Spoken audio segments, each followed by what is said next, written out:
Hikmah lagi bingung nih mau ngemil sesuatu? Bisa dicoba nih kudapan yang pas buat santai. Cemilan asal Jawa Barat ini terbuat dari pipilan jagung manis, susu, dan keju, hingga disingkat dengan nama jasuke. Selain enak, jasuke juga menyehatkan loh, karena di jagung terkandung sejumlah nutrisi yang bermanfaat untuk kesehatan mata, mencegah diabetes, bahkan kanker sekalipun. Wih!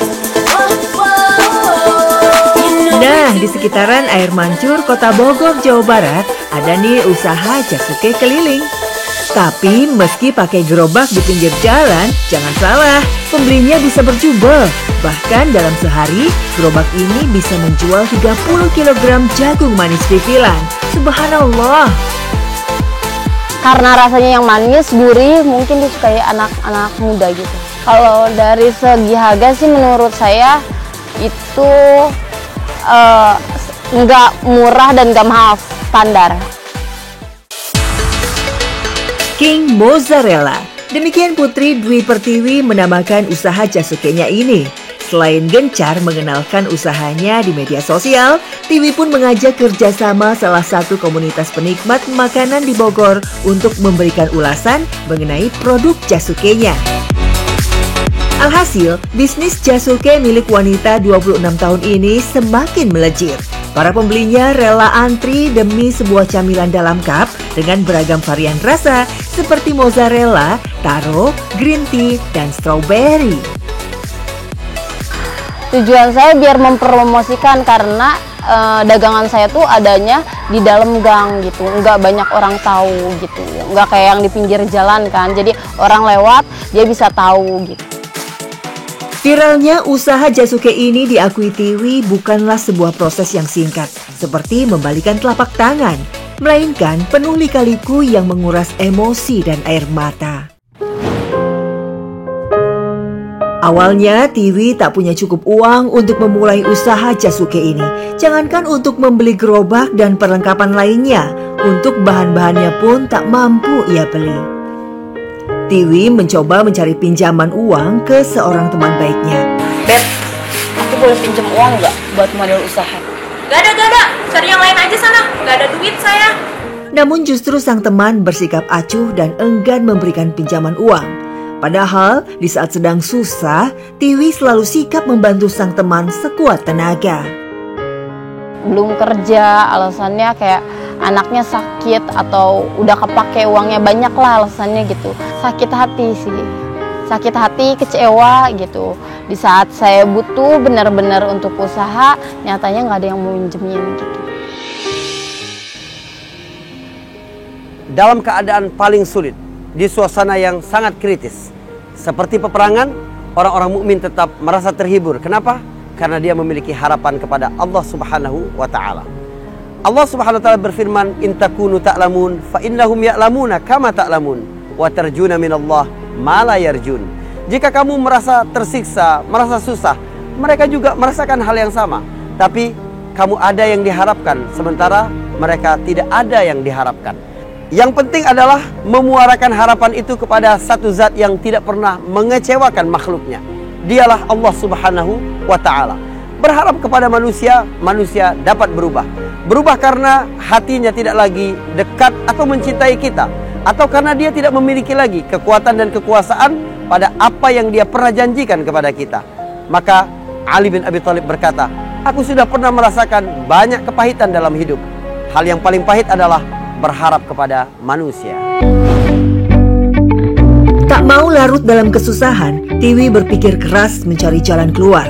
Hingga akhirnya ia mencoba melamar kerja sebagai tenaga pengajar sekolah. Beruntung sebuah lembaga peduli anak disabilitas menerima Tiwi sebagai guru. Dan Tiwi pun harus melupakan sejenak impian bisnisnya. Selama proses mengajar, berbagai perlakuan tak biasa diterima Tiwi dari anak didiknya. Meski begitu, ia maklum kondisi anak didiknya memang memiliki kebutuhan khusus.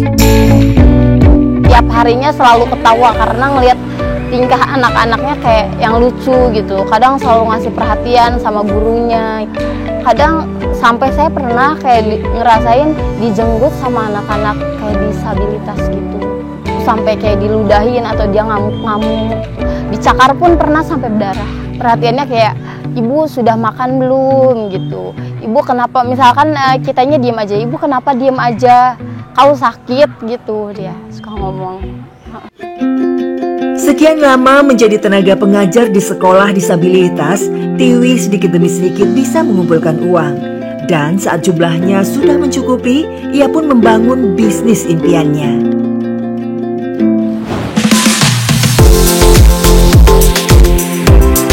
Proses pembuatan jasuke cukup sederhana, dimulai dengan memipil jagung bahan utamanya. Usai dibersihkan dan direbus selama setengah jam, pipilan jagung pun diberi margarin. Tujuannya agar jagung menjadi lebih gurih dan sedikit berlemak. Jagung pipilan inilah yang menjadi bahan dasar jasuke. Tinggal ambil wadah atau mangkuk dan letakkan jagung yang sudah dimasak di dalamnya. Beri serutan keju dan susu kental manis, serta berbagai varian topping sesuai selera. Dan jasuke pun siap dinikmati dalam kondisi hangat. Dengan usaha jasuke ini, Tiwi bisa mencukupi kebutuhan secara mandiri. Bahkan di saat viral, Tiwi meraih rata-rata 2 juta rupiah per hari. Seenggaknya saya nggak harus kayak minta lagi sama orang tua saya untuk jajan, untuk jalan-jalan. Seenggaknya saya kayak udah bisa jajan atau memenuhi kebutuhan hidup saya dengan hasil usaha saya sendiri. Sejuta harapan masih Tiwi impikan dari gerobak jasuke ini. Dari ekspansi usaha hingga menunaikan umroh bersama orang tua. Semuanya dengan sabar ia jalani, hingga keberkahan membuka pintu rezeki Tiwi seluas-luasnya. Firman Allah dalam Al-Quran, katakanlah, sesungguhnya Tuhanku melapangkan rezeki bagi siapa yang Dia kehendaki, dan membatasinya bagi siapa yang Dia kehendaki. Akan tetapi, kebanyakan manusia tidak mengetahui. Al-Quran Surat Saba ayat 36. Rizki setiap anak manusia sudah ditentukan jauh hari sebelum dia dilahirkan. Dalam sebuah hadis Nabi SAW menyebutkan ketika seseorang berumur 120 hari, maka rizki dan nasibnya di dunia semua sudah dicatat oleh Allah Subhanahu Wa Taala. Tapi ada amalan-amalan yang dapat merubah takdir. Di antaranya adalah beristighfar, memohon ampun kepada Allah Subhanahu Wa Taala.